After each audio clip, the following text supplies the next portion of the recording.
최근 경북 영덕에서 발생한 대형 산불의 원인으로 농업용 반사 필름이 지목된 바 있죠.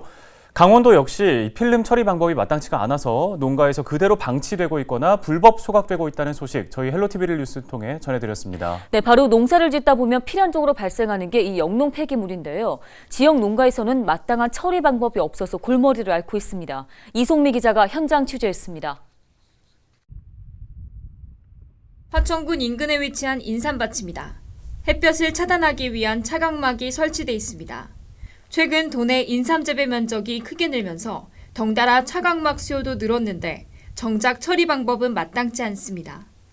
환경부가 지정한 영농 폐기물이 아닌 탓에 농가 스스로 소각장에 버리거나 대형 종량제 봉투에 담아 처리해야 합니다.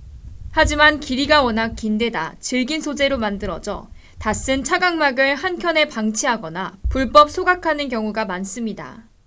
포화 상태가 돼서 바람이 불면 이제 나무의 비닐 같은 게 날아가고 특히나 이제 차광망이나 이런 부직포 같은 거는 재활용이 안 되는지 이걸 잘 가져가지도 않아요. 일부는 이제 소각을 하다가 이제 불이 날 수도 있고.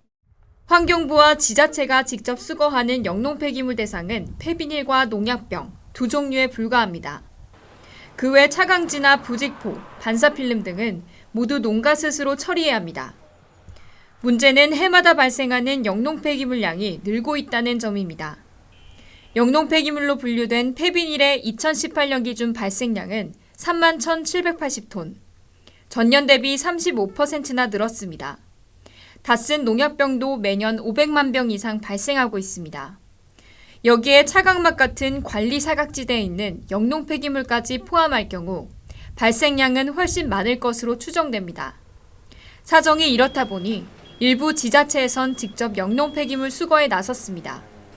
충북 괴산군은 지난해 폐기물 수거 지원 등에 관한 조례를 제정했습니다. 영농 폐기물 범위에 부직포와 차광막, 반사필름을 포함하고 지자체가 직접 수거 지원에 나서고 있습니다. 젊은 분들은 차광막이라든지 부직포 같은 건 트랙에 싣고선 저희들 이렇게 처리장으로 가져오면 되는데 연세 드신 분들은 못하니까 주변에 부탁하고 그래야 되잖아요. 그래서 그런 분들을 위해서 저희들이 조례를 제정을 한 겁니다.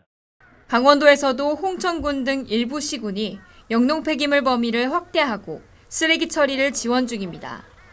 전문가들은 관련 처리 시설을 확충하고 마을 단위별로 폐기물 집화장 설치 등 자구책 마련을 강조하고 있습니다.